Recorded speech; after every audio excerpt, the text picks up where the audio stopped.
Hello, boys and girls. Mr. Paust here. I have a top 20 favorite book, and that is The Great Kapok Tree by Lynn Cherry. Absolute amazing story about a rainforest. And you can see the rainforest here. It's highlighted green. It's near the equator because it needs warm weather. Okay. Two men walk into the rainforest. Moments before, the forest had been alive with the sounds of squawking birds and howling monkeys. Now, all was quiet as the creatures watched the two men and wondered why they had come. The larger man stopped and pointed to the great kapok tree. Then, he left.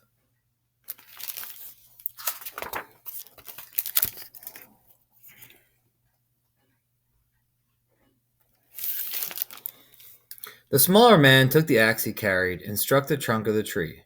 Whack! Whack! Whack!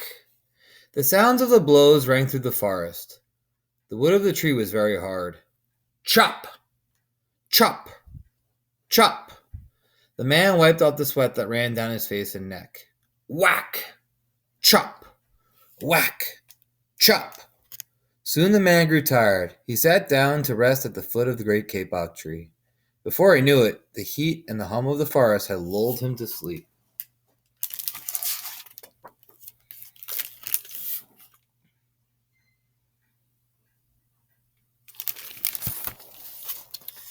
A boa constrictor lived in the kapok tree.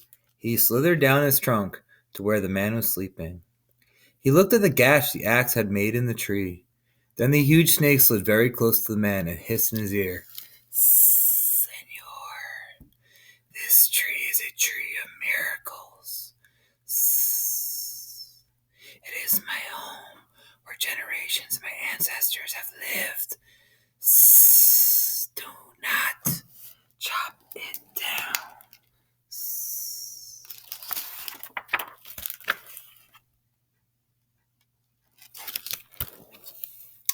A bee buzzed in the sleeping man's ear. Zzz, senor, my hive zzz, in the kapok tree.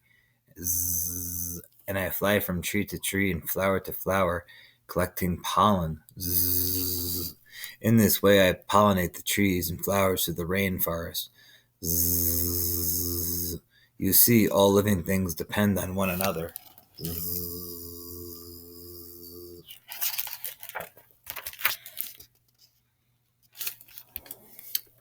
A troop of monkeys scampered down from the canopy of the kapok tree. They chattered to the sleeping man. Senor, we have seen the ways of man. You chop down one tree, then come back for another and another. The roots of these great trees will wither and die, and there will be nothing left to hold the earth in place. When the heavy rains come, the soil will be washed away, and the forest will become a desert.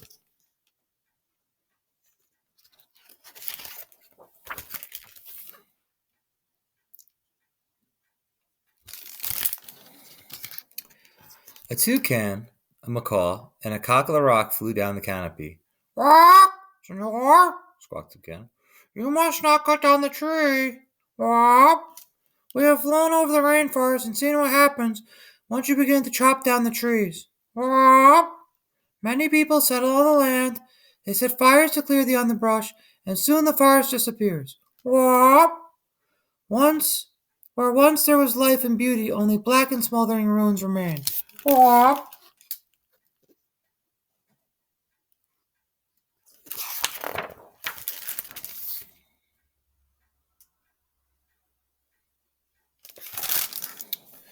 A bright and small tree frog crawled along the edge of a leaf. In a squeaky voice, he piped in the man's ear. Senor, a ruined rainforest means ruined lives. Many ruined lives. You will leave many of us homeless if you chop down this great kapok tree.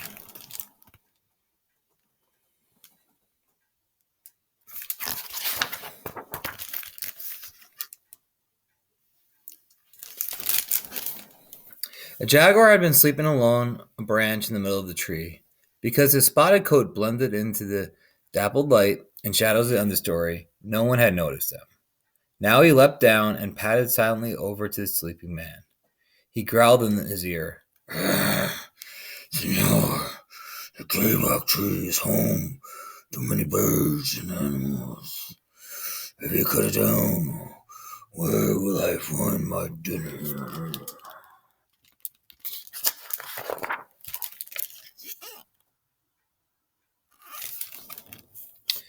Four tree porcupines swung down from branch to branch and whispered to the man, Senor, do you know what we animals and humans need in order to live? Oxygen.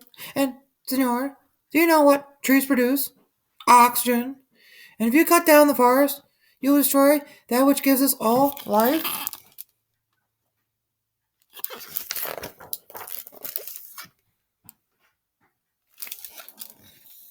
Several anteaters climbed down the kapok tree with their young clinging to their backs. The unstriped anteater said to the sleeping man, Senor, you are chopping down this tree with no thought for the future. And surely you know that what happens tomorrow depends upon what you do today. The big man tells you to chop down a beautiful tree. He does not think of his own children, who tomorrow must live in a world without trees.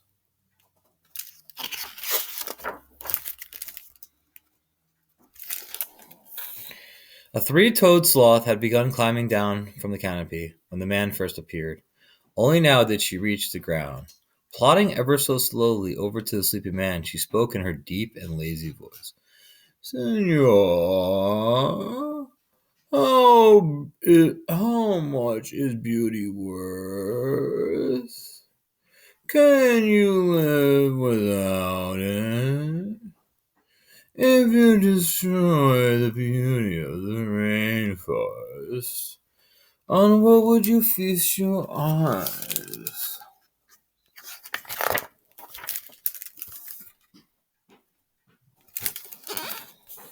A child from the Yamamo tribe who lived in the rainforest knelt over the sleeping man.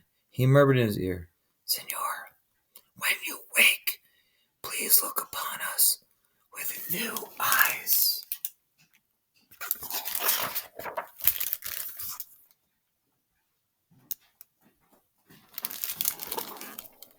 The man awoke with a start. Before him stood the rainforest child, and all around him, staring, were the creatures who depended upon the great kapok tree. What wondrous and rare animals they were.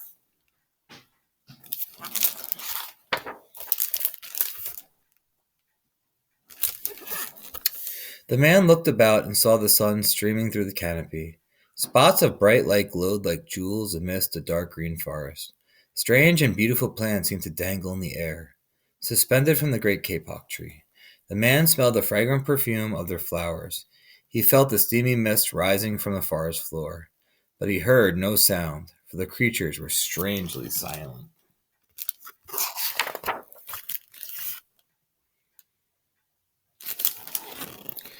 The man stood and picked up his axe. He swung back his arm as though to strike the tree. Suddenly he stopped. He turned and looked at the animal and the child. He hesitated.